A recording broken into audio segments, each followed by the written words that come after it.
શ્રી વલ્લભાધીશ કી જય, ગિરિરાજ ધરણ કી જય, શ્યામ સુંદર શ્રી અમને મહારાણી કી જય, શ્રી ગુસાઈજી પરમ દયાળ કી જય, શ્રી ગોકુલ નાથ કી જય, દાવ દયાળ કી જય, श्री नवनीत प्रिया दाल की जय, अपने माथे विराजता सेव्य स्वरूप की जय, बधाई वैष्णव ने जा जा करी जय श्री कृष्ण, जय श्री कृष्ण। गाय वच्चे नहीं बोलाती, गौशाला नहीं बोलाती। भागवत पारायण तो घणी बधी जग्या करे, घणी बधा सांभळीए, पण गायोने संभळावेલું છે એટલે જ આપણે એમાંથી બહાર નથી આવતા। આપણું ચિત્ત પ્રભુમાં પરવાય તો જ સાનુભવ થાય।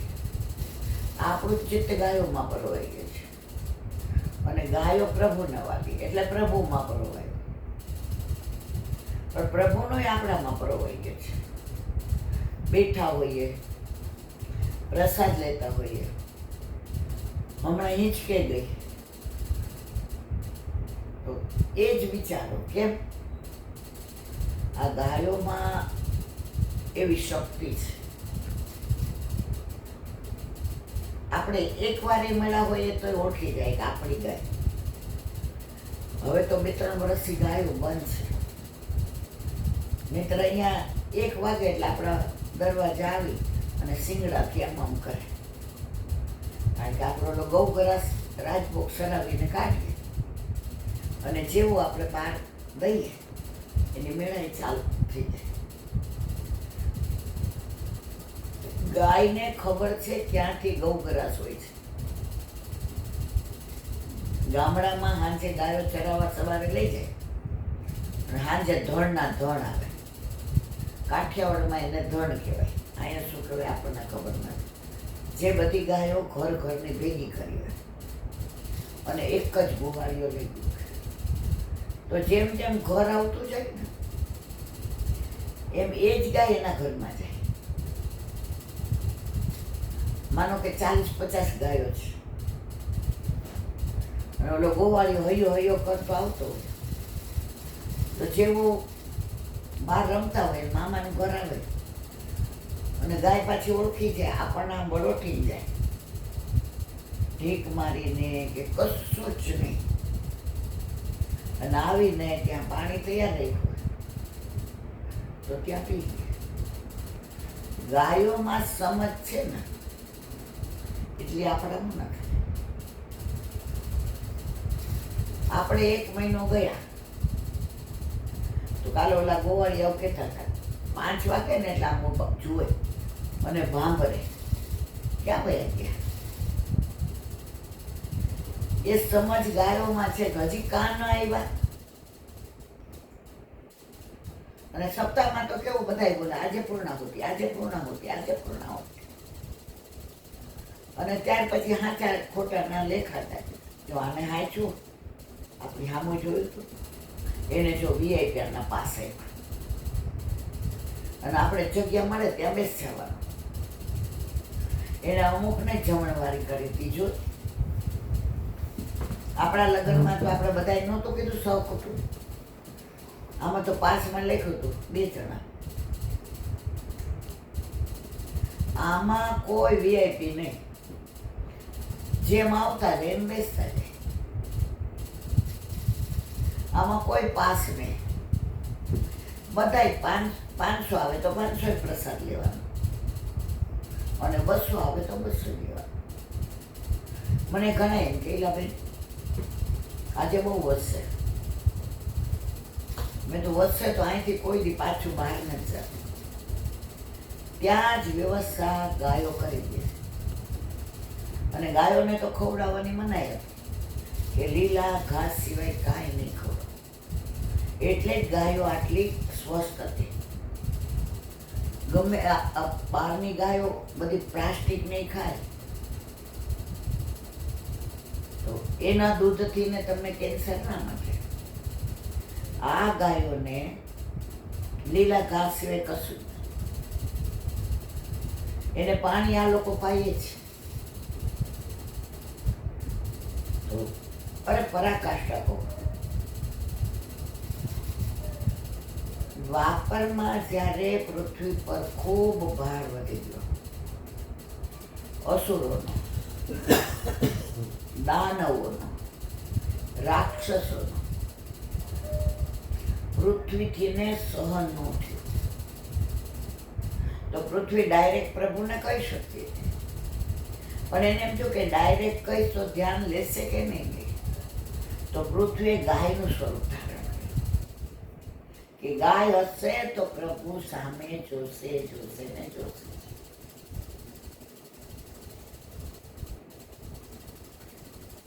બધાને એટલો વિશ્વાસ કે પ્રભુને જેટલી ગાયો વાલી એટલી કોઈ નહીં ને. અને એની પ્રતિક્રિયા આપણે આખો મહિનો કરીએ. આજે 4 દી થઈ ગયા, 15, 16, 17, 18, છતાંય કેમ નથી ભૂલાતું? એ યાદ આવે એટલે સત્સંગ યાદ આવે, પ્રસંગો યાદ આવે, એ વૈષ્ણવો યાદ આવે, એ બધા કીર્તન ગાતા હતા યાદ આવે. ઠાકોરજી કેવા સાનુભાવ જતા હોય છે. આ બધા આવતા હતા, એમાં બધા હવે ફોન કરે, ઈલાંટી હું ફોન મારવા લાગતો. પણ થોડુંક ટાઈમનું મેનેજમેન્ટ કરો. 1:30 થી 2:30. હવે 12 વાગે કરે, 10 વાગે. હું એટલે ઉપાડું, સવારે હું નથી ઉપાડતી કે કોઈને ઠાકોરજી પૂજ કરાવવા છે, કોઈ ગયા છે ત્યાં, કોઈને. આપણે નવરા થાય ત્યારે ના કરાય. અને એટલે જ મેં 1:30 થી 2:30 ટાઈમ રાખ્યો કે જેને કરવો હોય જાહેર નંબર છે. અને સાંજે 5:30 થી 6:30 મળવા આવો. ફોન કરીને એટલે આવવાનું. માનો કે આવો પ્રોગ્રામ હોય ને ક્યાંય ગયો. હવે 99% શનિવારે લુણાવાલાનો પ્રોગ્રામ બને છે. હવે જ્યારથી ને મારા એક નારાયણપુરાના વૈષ્ણવ, જે મારી અલૌકિક માં છે, જેણે મને અમદાવાદમાં આવી ત્યારથી ને દીકરી તરીકેનો પ્રેમ આપ્યો. હવે એ ત્યાં 12 મહિનામાં 7-8 મહિના રહેવા જાય. એ જ્યારે જાય ત્યારે મને એમ કે મને બધા એવું કહે છે કે તું કહેશે ને મારી દીકરી તો કેમ તું બોલાવે તો આવતા નથી. એટલે હું કહું હા આવીશ. હવે ગઈકાલે એમનો જન્મદિવસ, એટલે મને કે તારે મને ગિફ્ટ આપવાની છે. મેં જે કોઈ હું આ પતાવી. એ કે આ અઠવાડિયામાં તું લુણાવાડા 2 કલાક સત્સંગ કરવાનો. અમારી તો ઈચ્છા એવી છે કે 3 દિવસ રોકાય. 84-252 ગિરિરાજજી, યમુનાજી ઉપર. મેં કીધું એટલો બધો મેળ એટલે ના પડે કે હજી મારા મિસ્ટરની પગે થોડી તકલીફ છે. એ કે તો ગિફ્ટનું શું? મેં કીધું શનિવારે 500% પ્રયત્ન કરું છું. 99.99% નક્કી છે. હવે ડ્રાઈવર હાલો રજા ઉપર. ફોનમાં કીધું બા આવી જ જઈશ. પણ આ તો વ્યક્તિના હાથની વાત છે. સત્સંગ મારા પ્રભુના હાથમાં છે. નહીં આવે તો ગાડી ભાડે કરી નહીં જશું. એટલે બસ આ પ્રોગ્રામ બની ગયો છે. હવે પરમદી કોઈ આવે અહીંયા, હું હોઉં ને ધક્કો પડે. વચ્ચે 2 રિક્ષા ભરીને બાપુનગરના વૈષ્ણવ આવ્યા હતા. એની દીકરી ડિલિવરી કરવા આવી અને એણે કીધું હતું કે હું 40 દિવસે મારો દીકરો થશે એટલે હું ઈલા આંટી જય શ્રી કૃષ્ણ કરવા જઈશ, પછી તેડો આવશે જઈશ. હવે એને રવિવારે તેડો આવવાના. અને શનિવારે એ લોકો વગર ફોન કરે. હવે 11. હવે 11 4 વાગે નીકળો એટલે હોલમાં 6 વાગ્યા સુધી, પછી દર્શન કરીને 2-3 વૈષ્ણવ કેલાબેન એમની આવે 7:30 7:15 સુધી સત્સંગ. હવે સત્સંગ કરીએ એટલે આમાં બધામાં એરોપ્લેન મોડ હોય. હવે સગુન ફોન કરે ઉપડે નહીં. 7:30 પછી મેં એમ કીધું અલા ઘરે જઈ જરા ફ્રેશ થઈ અને પછી હોલમાં આવી. એ લોકો અહીંયા 5:30 થી 6:30નો ટાઈમ 6 વાગ્યાના 1.5 કલાક ઓલી નાની તેણીને લઈને બેઠા. એટલે મારા વાલા બધાએ ફોન કરીને આવો. એટલે પરમ દિવસે જો વલ્લભ કૃપા કરશે તો ઠાકોરજીને પહોંચીને નીકળશું. 1-1.5 વાગે પહોંચી ફ્રેશ થઈ અને 3:30 થી 5:30 સત્સંગ કરીશું. અને 6:30 ત્યાંથી નીકળીને 9 વાગે અહીંયા, કારણ કે બીજે દિવસે મારે પાછા મારા ઠાકોરજી રાહ જોતા હોય. હમણાં નક્કી કર્યું હતું કે 1 મહિનો અહીંયા આનંદ કર્યો એટલે ક્યાંય હમણાં જવું નહીં. પણ ભગવદીઓની વાણીને ઓફર કરાય નહીં. એટલું જ બોલ્યા, મારા બર્થડેની ગિફ્ટ તો આપણે આપવાવાળા કોણ. આવો જ અનંત કૃષ્ણ શાસ્ત્રીજીએ પરમ દીકર્યું. એમણે સરસ બધું ગીતા અને ભાગવતના શ્લોકોનું અનુસંધાન કર્યું કે જેવી રીતે પુણ્ય 1 ગણું કરો ને 1000 ગણું અધિક મહિનામાં મળે, પણ વ્યાકરણનું અડધું કોઈ બોલતા નથી. એવી રીતે પાપ 1 ગણું કરો ને તો 1000 ગણું તમારે ભોગવવું પડે. બહુ સરસ રચના બધું. હવે બધાએ કીધું દક્ષિણા, એ કે હા આજે અમાસ છે એટલે લેવી જ પડે. બધા રાજી થઈ ગયા. પાકીટ ખોલવા માટે એ કે પછી ખોલો. અને એને જે દક્ષિણા માંગી છે અત્યાર સુધી કોઈએ નથી માંગી. આ રિયલ ભાગવત ગાયો એ સાંભળ્યું. એક ગૌશાળાનો પ્રભાવ, એમાં ગોકુળ હતો અને એ પણ એને જ અનુસર્યા કે પ્રવચન કર્યા પછી પૈસા હું શેના લો. જો ઈ ગૌશાળાનો પ્રભાવ જુઓ. આ 1 મહિનામાં 1 રૂપિયાની લેવડ દેવડ નથી થઈ. Not single penny. કાંઈ અમે લાવ્યા જ નહોતા શેના પૈસા. અને એ લોકોએ આ ખુરશીને બધું આપ્યું, કુલરને. એ કે આ તો તમારું બધું છે, અમારું કાંઈ છે જ નહીં. ત્યાં અમને અમારું લાગ્યું. બાકી તો તમે પાથરવાની શેતરંજી લેવા જાઓ એટલે કે આનું ભાડું આટલું એટલે આપણે દેવું જ પડે. અહીંયા કાંઈ ભાડે જ નહીં. અહીંયા બધું કાયમી ધોરણે આપ્યું અમને. અને અમે પાછા નક્કી કરીને આવ્યા એમ અમે તમને નહીં છોડીએ. દર અમાસે તો અમને આપવાના છે.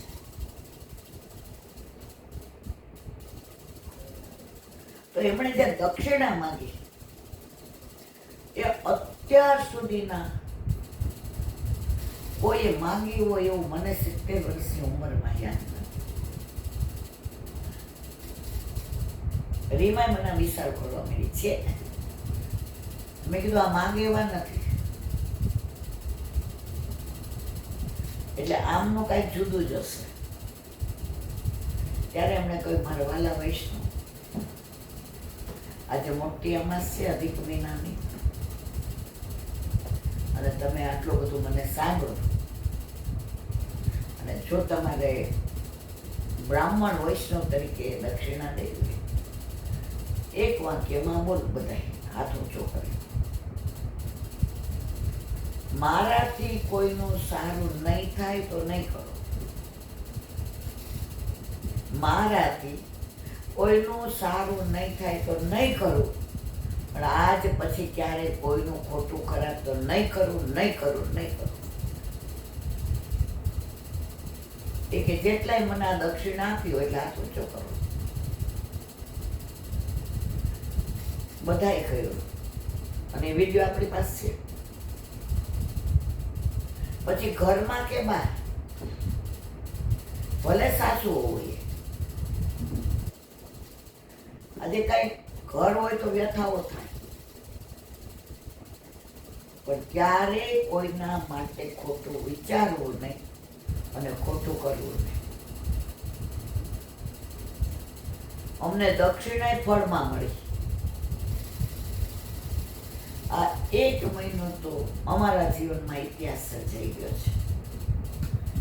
કેટલી બધી કથાઓ સાંભળી, આરતી, પ્રસાદ. અહીંયા મનથી બધાએ આરતી કરે, બધાએ મન પ્રસાદ લીધો. નો ડાઉટ કણકો વલ્લભની કૃપાથી ને ક્યારેય ખૂટ્યો નહીં. એ ગૌશાળાનો પ્રભાવ, એ ગાયોનો પ્રભાવ, એ ગોબરનો, એ ગૌમૂત્રનો, અને ભાગવત જ્યાં સર્વસ્વ છે એવા સોલા ભાગવત વિદ્યાપીઠનો. મને રોજ એટલે યાદ આવે છે, કોઈ સંસ્થા આવી સેવા ન કરે, ફ્રી ઓફ ચાર્જ. છેલ્લે એટલું તો કહે છે, તમને ગમે એટલું દાન પેટીમાં નાખ. અહીંયા તો ચોખવટ જ કરી દીધી. બેન કાંઈ હોય તો કેજો. લેના દેના બંધ હૈ फिर भी आनंद. આ કળિયુગ આમાં ક્યાં આવ્યો? કળિયુગ આપણામાં જ છે. આપણે બીજે ક્યાંય ભારે હોળ રાખ્યો હોત તો લેના દેના જ કરવું પડે. ખુરશી લાવવી પડે, માઇક લાવવી પડે, સ્ટેજ ને. અહીંયા કશું જ નહીં. અહીંયા એક પ્રોફેસર આવ્યા હતા. મને કે તમારું આમ થોડું ઊંચું હોય ને તો સારું. મેં કેમ? મને કે અમને બધાને દેખાય. મેં તમારી ખુરશી તમારી યાર એવી જ રીતે હોય છે, વચ્ચે જગ્યા એટલે બધાને દેખાય. મને કે આમ વક્તા, મેં હું ક્યાં વક્તા છું? વક્તા સુખદેવજી છે. હું તો એના ચરણમાં બેસીને સાંભળું છું. જેની ખુરશી ઊંચી હોય ને એના અભિમાન આવ્યા વિના રે નહીં. આ તો આપણે બધા હરખા. ઘણી વાર મોડા જાય તો મારી ખુરશીમાં બેસી, અરે ભલે હું ક્યાં ભેગી લઈ આવી હતી અને ક્યાં ભેગી લઈ જાવી છે. હવે આ નીચે નથી બેસાતું. બાકી આપણે તો નીચે બેસવાને જ લાયક છે. શાસ્ત્રીજીઓ હોય, વલ્લભપુર હોય, એને સ્ટેજ હોય, એને ઊંચું સ્થાન હોય. એ લોકો પાસે જ્ઞાન છે, એ લોકો પાસે એટલી આવડત છે, એ લોકોનું એટલું વાંચન છે, એટલે એમને સ્થાન ઊંચું હોય. મારો વાલો, હું તો એક શોલક હોય છું, તમારે જેવો આવો ભાઈ હરખા, આપણે બે હરખા. તો સાનુભાવની વાત કરતી. આજે બોમ્બેથી એક બેનનો ફોન આવ્યો. એ કહેલા બેન ઘણી બધી વાતો કરી. મેં તો આજે એક કરો, કારણ કે તમારી પાછળ ઘણા ફોન, દોઢથી આટલીમાં 2 ફોન એટલે બિઝી હોય. એક 94-277-13-223 ને બીજો મારો તો મને યાદ નથી. 2 બિઝી હોય. 1:30 વાગે ચાલુ થાય ને 2:30 હું પછી પ્રસાદ લેવા બેસું. અને કાં વહેલું હોય તો થોડું પહેલાં લઈ લઉં. એ સોફા પર બેસી જાવ, લગભગ ફોન ચાલુ. એટલે કે ઠાકોરજી આટલા બધા કૃપાળુ. મેં શું થયું મારા વાલા? એ કે મારી દીકરી CA નું લાસ્ટ યર અને મારો દીકરો 14 વર્ષનો. હવે મારી દીકરી CA માં ટોપ કરે દર વખતે. એટલે અમારા ઘરમાં બહુ એવું કે તું તો ટોપ જ વળી આવે. હવે લાસ્ટ આપી એક્ઝામ એટલે બેને ફેલ થઈ ગયું. મેં શું મને કે હા માહોલ ઘરનો થોડો 19-20 થઈ ગયો. પછી એને થોડું આમ વલ્લભને કીધું કે એને હિંમત આપજો, એ નાસી પાસ ન થાય.